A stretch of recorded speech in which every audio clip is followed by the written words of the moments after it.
Now, celebrate Texas with a special edition of the News 8 Update.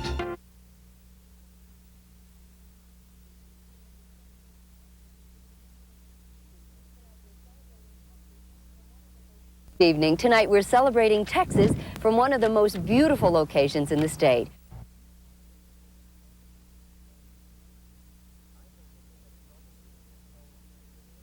I heard that they had trouble getting hotel rooms in Big Bend because Channel 8 was there with their crew and Channel 4 was coming in, and the reservations were getting crossed. I don't think there were enough hotel rooms to take care of all these people. Yeah, now it's comical. It really is. It's News on the Move, your favorite local newscasters bringing you the news from such faraway places as Big Bend in West Texas. Why? Partly because, like the mountain, it's there, but also partly because now they can.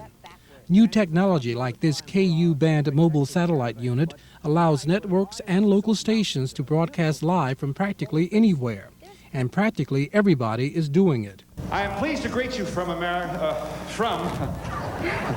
home of the Mavericks. This is Dallas-Fort Worth. Phil Donahue brought his show from New York to Dallas. Entertainment Tonight went from Hollywood to New York, and all the network anchors have been broadcasting from someplace other than their studios during the past few months. But the question, particularly for local stations, is do these remote broadcasts add anything to local news? Dallas Times-Herald columnist David Zurwick, in a blistering attack of Channel 8's efforts, feels the local stations still have to figure out the best way to use their new technology. I think eventually it's going to work out and it's going to be an improvement. It's a dramatic. We're at a stage now where the thinking has not caught up with the technology. It's an embarrassment right now. It was a rough column, and I thought undeserved. Oh, why? Well, because they actually covered the news of the day very well on the days he commented on. They covered everything that was substantive, as well as they would have if they'd been coming out of their big studio here. Channel 8's news director Marty Haig would not talk to us on camera, and Channel 4's news director Wendell Harris never found time for us. However, Duff is a consultant and researcher for WFAA's news department. Yeah, one of the criticisms in the past, when everybody got helicopters, when everybody got mini cams or whatever, you have to use them. I mean, is the technology dictating what we do? I think it's a great tendency to use it if you've got it, but I don't think it dictates anything.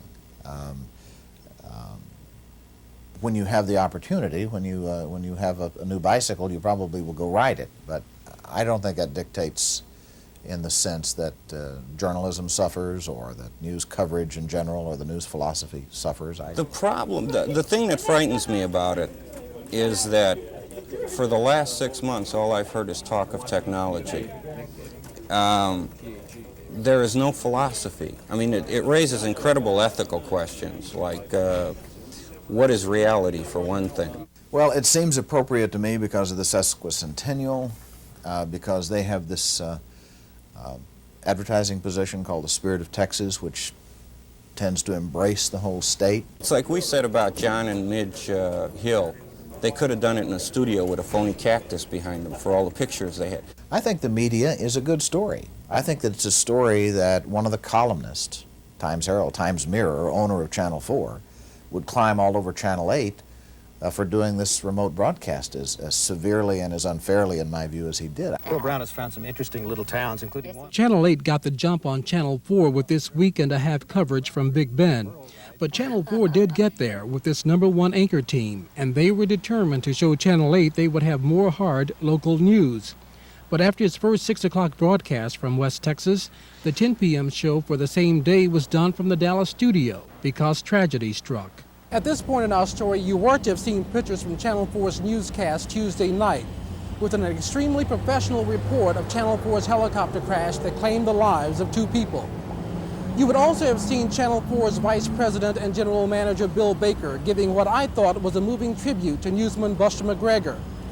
We have those pictures, but we couldn't get anybody from Channel 4 to give us permission to use them.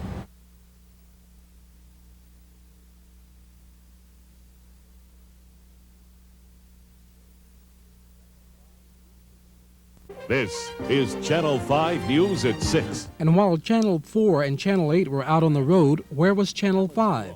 Well, KXAS has no truck, so they were in the studio. That's a conscious decision on our part not to. And News Director Doug Adams did talk to us. If you had a truck, would you be out there? I don't think so, at least not exactly that way. We use satellites a lot. We used one last night, for example, when Jim Wright was the recipient of a party actually given by Tip O'Neill, and we considered that to be a significant, relevant thing for our audience. The lack of relevancy is the main charge critics make against the on-location newscast. An interesting thing is we're meeting a lot of people down here from Dallas. Well, maybe not a lot, but a few here and there. That's very interesting. Some news managers and consultants say these exercises on the road are merely that, exercises, a way to shake down the equipment, give the technicians on-hands training, so that when the time comes and the technology is really needed, there will be no glitches. If Delta 191 had crashed 100 miles away instead of in our backyard, with this new technology, it could be covered as specifically and in as much detail and as live by an experienced KU band crew as they covered it here.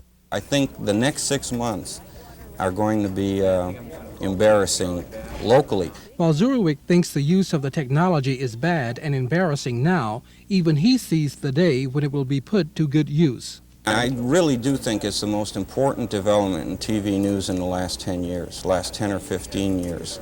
I think it's a good thing. I mean, I'm excited about it. But first, the important Dallas-Fort Worth news of the day.